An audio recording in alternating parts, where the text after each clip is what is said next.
Halo, assalamualaikum sob, apa kabar semuanya? eh Kembali iseng hari Sabtu work from home kita akan gua sebenarnya whatever lah, gua mau nyobain eh cerita dikit tentang sesuatu yang sampai sekarang kepake banget sejak gua baca buku ini. Mungkin teman-teman udah baca buku The Blue Ocean Strategy nih, karangan dua orang, Bapak Kim nih, satu nih Bapak Kim sama Ibu Mogburn. Ini buku menurut gua buku wajib lah masuknya. Untuk gua ini buku wajib. Untuk lo, gua sarankan ya kalau nggak diwajibin yang wajib banget mah Al-Quran kali ya. Tapi eh ini buku bagus kalau lo ingin jadi pengusaha yang cara berpikirnya bagus. Karena buku ini intinya cuma ini nih: menciptakan ruang pasar tanpa pesaing dan menjadikan persaingan tidak lagi relevan.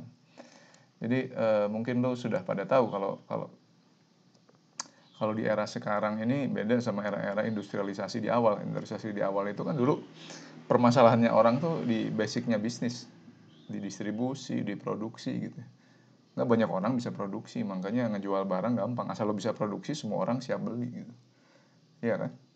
Ada saatnya dulu Ford Model T itu, mobilnya Ford yang pertama itu, Henry Fordnya bilang bahwa uh, you can have any color as you want as long as it is black. Enak banget jualan zaman dulu, bahkan warna aja bisa dikontrol sama si pemilik perusahaan ya, sama si Henry Ford itu. Gue nggak mau buat warna lain, gue pengennya warna hitam. Makanya dia bilang you can have any color as you want as long as it is black. Itu dulu. Zaman sekarang beda lah. Zaman sekarang uh, ya dunia udah nggak kayak gitu. Semua orang bisa buat barang, semua orang bisa buat produk. Iya kan? Orang Amerika tuh nggak punya pabrik, buatnya di Cina semua.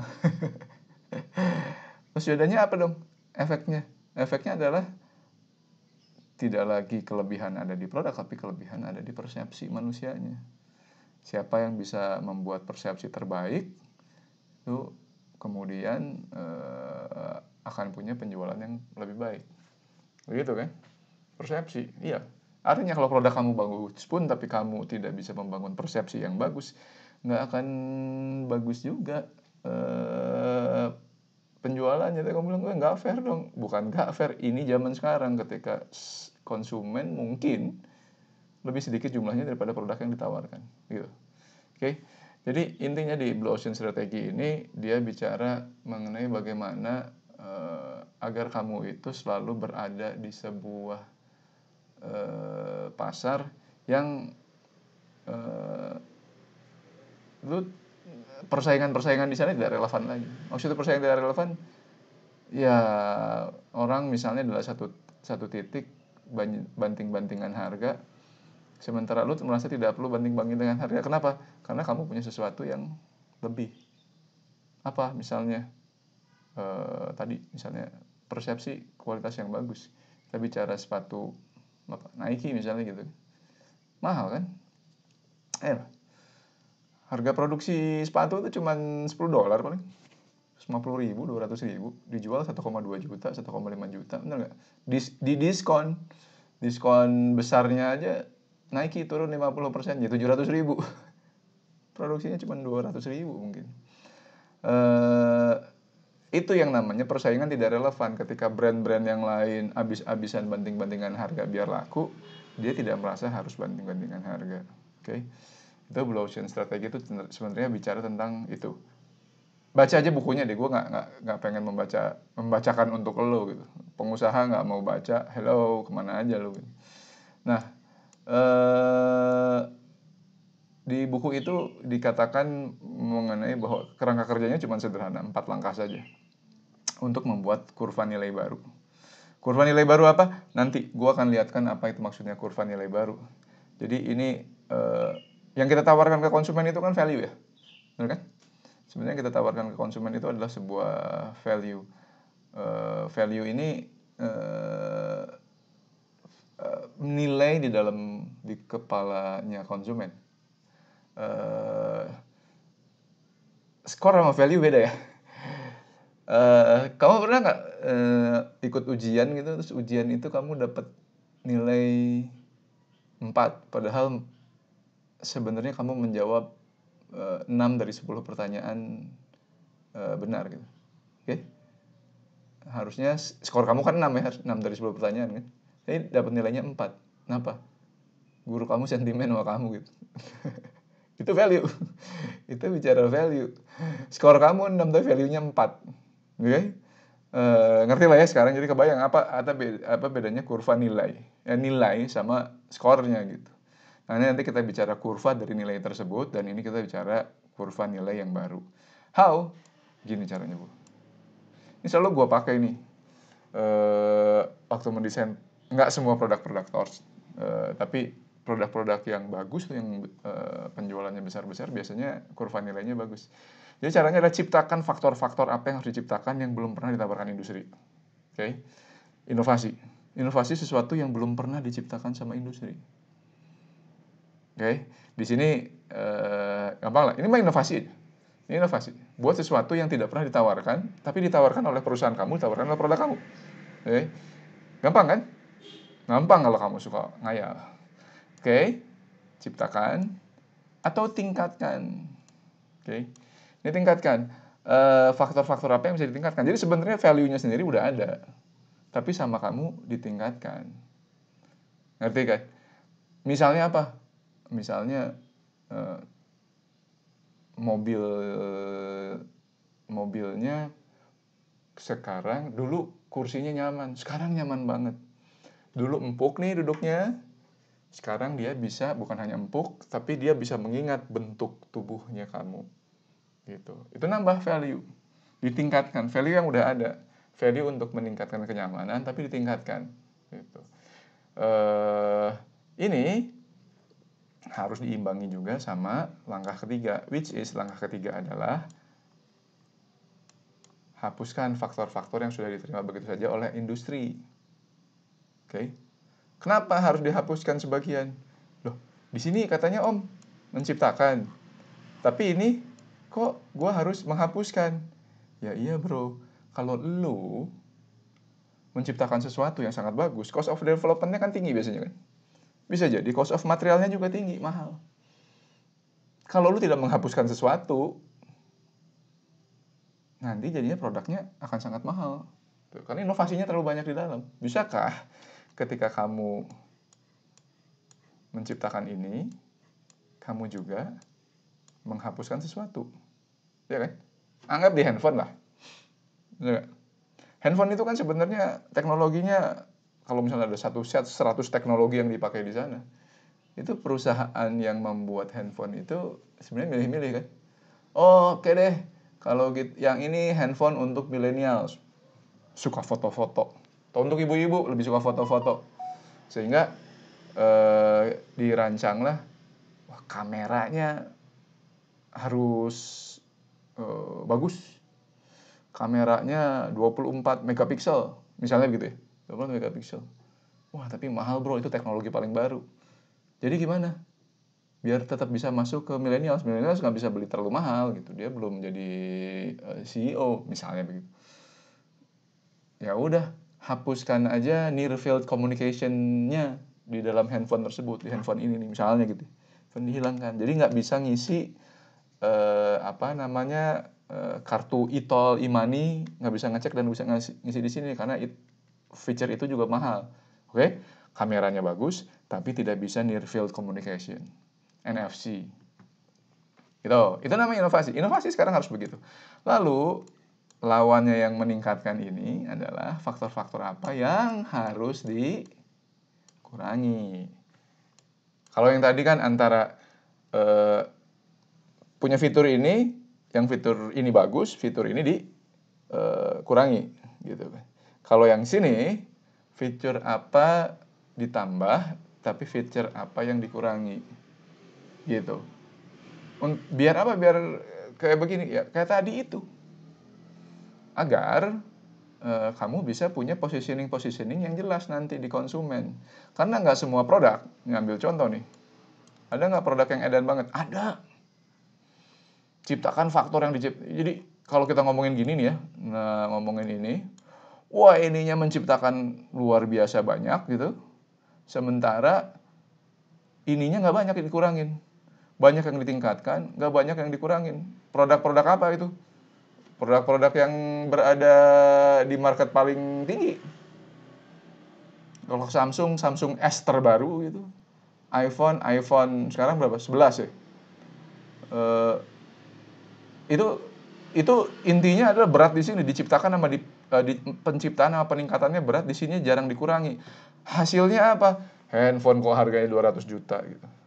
Itu bisa, boleh, tapi konsumennya ngambil yang paling atasnya. Konsumen paling atas. Tapi kan kalau kamu jualan hanya yang di atas saja, bagaimana dengan konsumen tengah? Bagaimana dengan konsumen yang di bawah? Nah, ini yang dimainin. Ada yang diciptakan, ada yang dihapuskan, ada yang ditingkatkan, ada yang dikurangi. Gitu, Bro. Nanti dapat nilai kurva baru. Kurva baru sesuai dengan positioning masing-masing produk. Oke. Follow ya so far ya. Enggak lah, follow lah. Nanti harus ada masing-masing produk itu ada fokusnya. Fokus ini di market tinggi, fokus ini marketnya apa di market yang tengah. Kalau fokus market yang tinggi sekarang apa? Oh, market yang paling tinggi itu lagi menyukai kamera, berarti kameranya harus bagus banget misalnya gitu. Jadi ada pembedanya. Makanya pernah ngelihat kan iklannya iPhone itu nggak ngomongin tentang telekomunikasi, di billboard tuh isinya fotonya keren, intinya gitu. Apa itu pembedanya? Lalu kasih slogan. Ini untuk komunikasinya. Kasih slogan. Jadi fokusnya di apa, perlihatkan bahwa itu beda, pembeda itu wujudkan dalam bentuk slogan. Yes? Oke. Om, realnya gimana? Realnya gini, Bro. Nih, gue ambil contoh nih ya. Tapi kasusnya bukan handphone. Ini kasusnya gue ambil contoh masa berapa waktu yang lalu. Ini 20 tahun yang lalu kah gitu.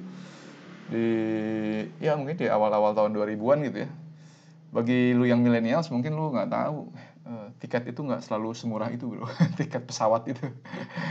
Tiket pesawat itu ada kalanya untuk gue out of reach banget gitu ya. Gue baru bisa naik pesawat itu kelas 4 SD karena ditraktir sama tante gue, yang tante gue waktu itu uangnya banyak gitu.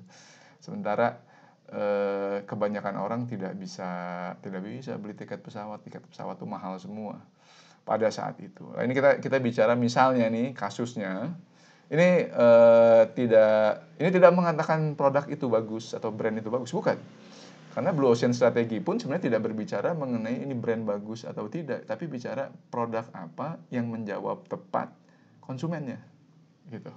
Jadi kalau kita bicara laut, ocean, kebanyakan ocean dalam marketing, dalam bisnis itu sebenarnya sudah merah. Kenapa? Pemainnya banyak, inovasinya nggak ada, atau inovasinya sedikit, pemainnya banyak sehingga harus banting-bantingan harga, sederhananya gitu. Tapi ada kan market-market tertentu yang sebenarnya masih biru karena ada pertumbuhan needs baru belum dijawab sama konsumen. Misalnya gitu. Sama industri. Lalu kamu jawab si permasalahan itu. Ketika kamu jawab permasalahan itu, kan kamu jadi orang satu-satunya yang menjawab, bener nggak? Sehingga kamu bisa dikte harganya kayak apa. Bener kan? Karena kamu main di situ doang. Di situ ketika mancing ikannya banyak, lautnya biru. Itu Blue Ocean tuh maksudnya, Bro. Oke? Nah, kita langsung ke praktek aja. Gue sengaja nih membuat file Excel, formula sederhana aja. Kita mau membandingkan. Ini contoh nih ya, kita membuat sebuah perusahaan baru. Ceritanya perusahaan barunya nih perusahaannya Tony Fernandes tuh, AirAsia. Ceritanya, dia mau bersaing sama maskapai-maskapai yang udah ada sekarang. Garuda, pada saat itu misalnya Garuda Indonesia, ini maskapai favorit gue juga sebenarnya Garuda. Singapore Airlines, Malaysian Airlines, Japan Airlines. Pada saat itu ya, katakan yang ada baru ini, begitu? Oke. Lalu yang mesti dilakukan sama kamu, ceritanya kamu Tony Fernandes, kamu adalah pemilik AirAsia, kamu baru beli izin terbangnya waktu itu, terus kamu pada saat itu harus membuat positioning konsep dari layanan kamu yang bagus. Yang bagus itu kayak apa? Tadi yang bisa menjawab teori Blue Ocean Strategy itu. Oke? Bahwa untuk market tertentu dia bagus. Nggak perlu untuk semua orang, tapi untuk market yang kamu tuju dia bagus. Kayak gitu ya. Jadi konsepnya adalah gimana caranya agar konsumen bisa membedakan, bisa tahu bahwa ini bagus dan dia tahu bahwa benda ini beda sehingga dia mau beli. Oke, menjawab kebutuhan dia dan dia bisa secara ini emang maskapai ini beda. Karena attention itu penting. Lo nggak bisa punya produk yang bagus tapi tidak mendapatkan attention orang. Damn man, that's not a good product. Sederhana. Sehingga kamu harus coba pecah-pecah nih. Jadi kalau kita ngomongin maskapai gitu ya, yang menjadi pertimbangan orang misalnya berarti apa aja? Yang penting harga tiket. Nah, tiket jadi penting kan? Jenis pesawatnya juga penting. Ditentukan ya sama kita nih. Lalu makanan itu juga penting atau enggak? Masukin aja dulu deh, penting kayaknya. Lalu dia mendarat di banyak airport nggak? Bisa nggak mendarat di sini, di Bandung, di Jakarta, di mana, di Singapura, di Tokyo, di Bangkok, di KL, di Kuching, di manapun Pak ya. Di Asia nih, ceritanya Asia, tapi ini kan cerita contohnya. Lo gengsinya bagus nggak? Oh ya, pesawat itu ada bicara gengsi pesawat itu, karena gengsi nanti berhubungan sama misalnya keamanannya gitu misalnya. Lalu servisnya bagus apa enggak? Apa namanya, pembelian di groundnya orang-orangnya ramah atau tidak, check in gampang atau tidak, pramugarinya baik-baik atau tidak, pramugarinya menarik atau tidak gitu kan. Lalu tiket booking gampang atau tidak, misalnya begitu ya. Ingat bahwa ini ceritanya kejadian tahun 2000-an, 2000 awal gitu, 2000 awal. Oke? Ngerti ya sampai itu ya. Jadi faktor-faktor apa yang mempengaruhi pembeliannya konsumen? Di sini yang sangat berpengaruh. Nanti akan kita scoring ini. Akan kita scoring pakai angka 1 sampai 9 lah. Harganya ya, jenis pesawatnya, makanan, airport, gengsi, service dan tiket bookingnya. Misalnya ini adalah faktor-faktor yang sangat berpengaruhnya. Oke. Sekarang kita ngomongin Garuda Indonesia. Harga. Oke, Garuda Indonesia dibandingkan Singapore Airlines, Malaysia. Oke, Garuda Indonesia mungkin harganya 8 lah ya. Harganya 8. Anggaplah angkanya 8. 8 dari 10 nih, dari skala 0 sampai 10 dia 8 lah. Jenis pesawat banyak, jenis pesawatnya Garuda cukup, tapi bukan paling banyak sih mungkin. SQ mungkin lebih keren. Makanya kita kasih angkanya dia 8 juga lah. Makanan gimana? Makanan Garuda menurut gue enak sih. Cuman gue lebih suka rumah makan Padang di darat. Jadi 7 aja. Airports oke lah, dia bisa melayani berapa puluh kota di Indonesia. Anggaplah dia ya, tapi dia nggak bisa ke bandara-bandara kecil ya, pesawatnya gede-gede mungkin. Dan kalau di bandara kecil ya penerbangannya dikit. Oke, berarti gue kasih angka 7 aja gitu ya. Gengsi bagus, tapi nggak paling tinggi juga sih kalau menurut gue ya. Gengsi oke lah, 8 gitu. Karena kalau nanti dibandingin sama SQ, gengsinya gedean SQ kalau menurut gue. Kayak kembali ini gue tidak mensponsori siapa-siapa. Gue kalau disuruh naik semua itu gue akan naik semua sih. Apaan? Service? I think Garuda do have a good service. Dibandingkan maskapai-maskapai Timur Tengah, Eropa, menurut gue Garuda lebih bagus loh. Oke, 8. Ini handphone gue bunyi ya, biarkan saja lah ya. Tiket bookingnya, zaman dulu tiket bookingnya Garuda menurut gue susah. Tahun 2000-an kayak begitu. Awal-awal gue naik pesawat tahun 90 something gitu, tiket bookingnya susah. Gue harus ke tour and travel gitu, minta booking, dapat tiketnya tapi keren sih, emang di print bagus gitu, tapi susah, mesti gitu. Jadi menurut gue this is fix gitu ya. Again, ini dalam konteks zaman dulu ceritanya. Oke, kita bandingkan sekarang. Nah, ini enaknya dilakukan dalam sebuah tim. Jadi menilai ini, yang melakukan nilai itu adalah tim, minimal 3 orang lah. Kamu, teman kamu, 1 orang lagi teman kamu juga, atau tapi sama orangnya harus bisa menilai. Orangnya misalnya tadi ya, ini kan ngomongin tiket pesawat ya, orangnya harus pernah terbang lah. Misalnya yang menilai orang yang nggak pernah terbang, nggak masuk akal gitu. Oke. Oh ya, sebelum ke Singapore Airlines muncul nih kan, ini adalah kurva nilainya Garuda. Oke. Ini bentuknya kayak gitu. Bentuknya slanted gitu kan. Nah, sekarang kita bicara Singapore Airlines. Harga lebih mahal. Jenis pesawat ini dia lebih mahal, jadi di sini nih. Jenis pesawat lebih keren sih. sampai yang paling bagus pun dia punya. 9, jadi lebih tinggi. Makanan, I think Singapore Airlines itu bagus, enak makanannya. Dia kalau masih nanya ada yang halal apa enggak, ya menurut gue sih lebih enak sih daripada Garuda 8. Menurut gue gitu ya. Jadi ini diskusikan lah. Airports lebih banyak, menurut gue lebih banyak. Airportsnya dia kalau ngomongin di Asia lebih banyak kemana-mana, mungkin 9, saya begitu. Gengsi 9 lah. Service, menurut gue sama aja sama Garuda. Orang Indonesia lebih lama malah. Tiket booking pada saat itu ya menurut gue ya sama aja sama Garuda. Ya 7 lah. Anggap begitu ya. Ini penilaian gue ya, mungkin salah. Mungkin Garuda lebih bagus, bisa jadi. Menurut pendapat orang beda-beda. Tapi ini again kita lagi ngobrolin tahun 2000 awal ceritanya gitu. Malaysian Airlines harga lebih murah apa lebih mahal sih dari Garuda? Gue nggak pernah pakai Mas.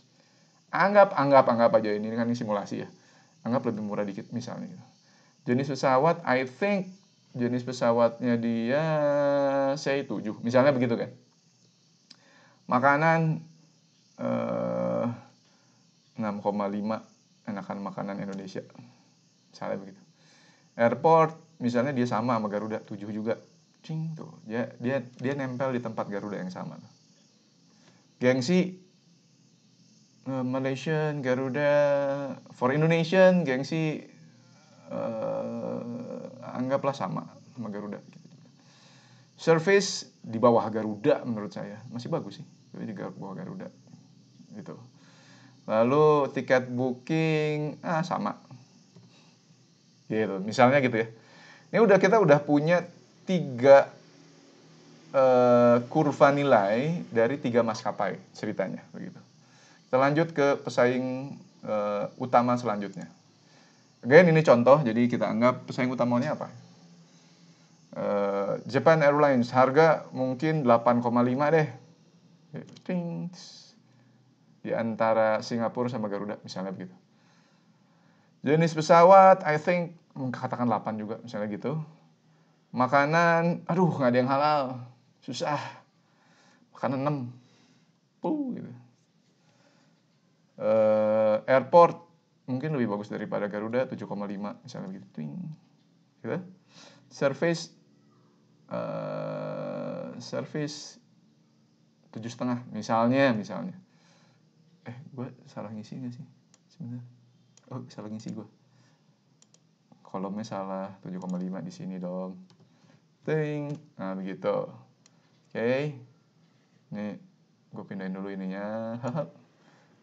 Service katakanlah begitu. I think good enough misalnya begitu. Tiket booking say udah canggihan sedikit 6,5. Internet waktu belum, booking online belum waktu itu. Nah ceritanya kamu adalah AirAsia. Kamu mau masuk nih ke market ini. Kalau kita melihat ke sini ya. Nah, kalau kita melihat ke sini, ini persaingan ketat ini adalah sebuah red ocean. Kenapa?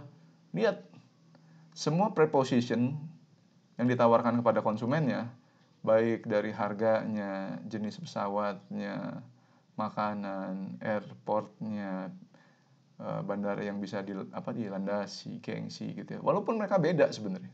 Ini mereka beda-beda. Kurvanya kan beda bentuknya, benar. Tapi ini mirip. Sangat mirip. Sehingga kalau kamu di market seperti ini, konsumen itu ada kecenderungan untuk ya kalau Garuda nggak ada Malaysia, beli aja Malaysia. Begitu.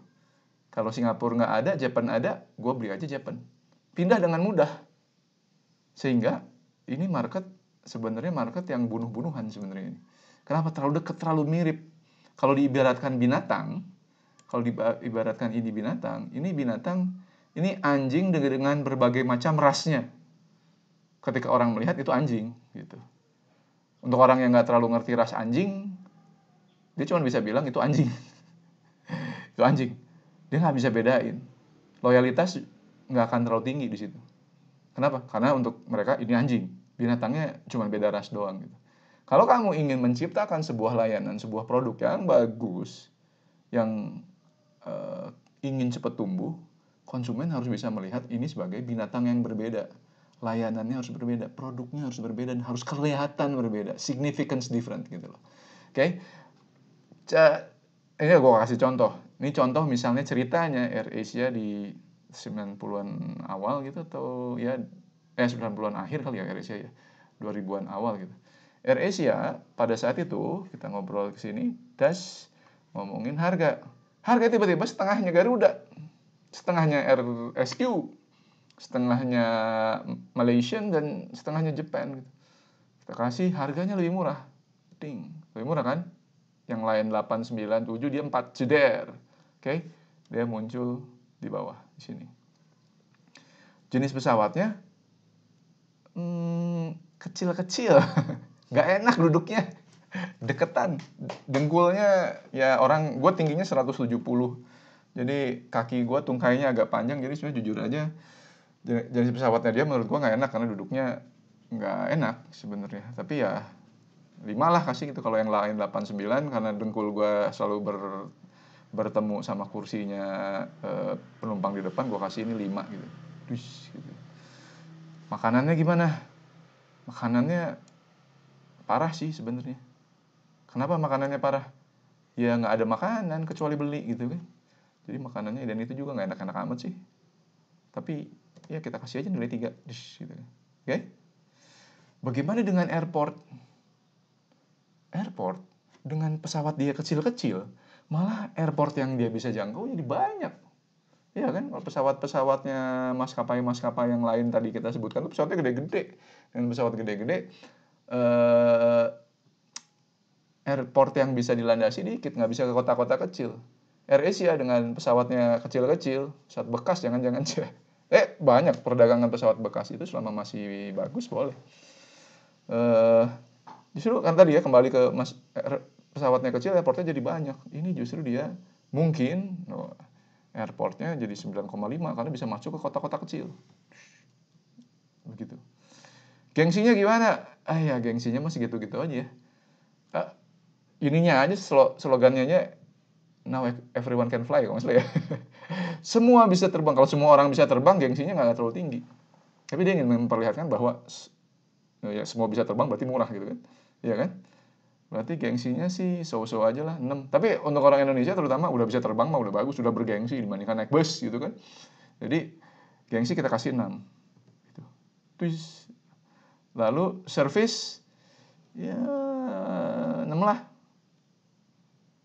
6 gitu. Bagaimana dengan pembeliannya? Menurut saya AirAsia.com itu paling enak beli. User friendliness-nya paling enak. Sampai sekarang loh, apalagi dulu ketika belum, yang lain-lain belum online, dia udah duluan online kalau nggak salah nih. Dan sampai sekarang menurut saya dia salah satu maskapai yang walaupun nggak ada, misalnya nggak ada di Traveloka gitu, nggak masalah. AirAsia.com-nya juga trafficnya tinggi dan user friendly-nya luar biasa gitu. Jadi kita kasih angka misalnya bagus 9, lebih enak daripada yang lain-lain. Gitu. Nah, ini gue geser dulu. Teng. Sekarang kelihatan kan? Ada 2 binatang di sini. Satu anjing. Anjing nih, yang 4 ini anjing nih kalau mau digolongkan. Ini anjing bukan menjelekan.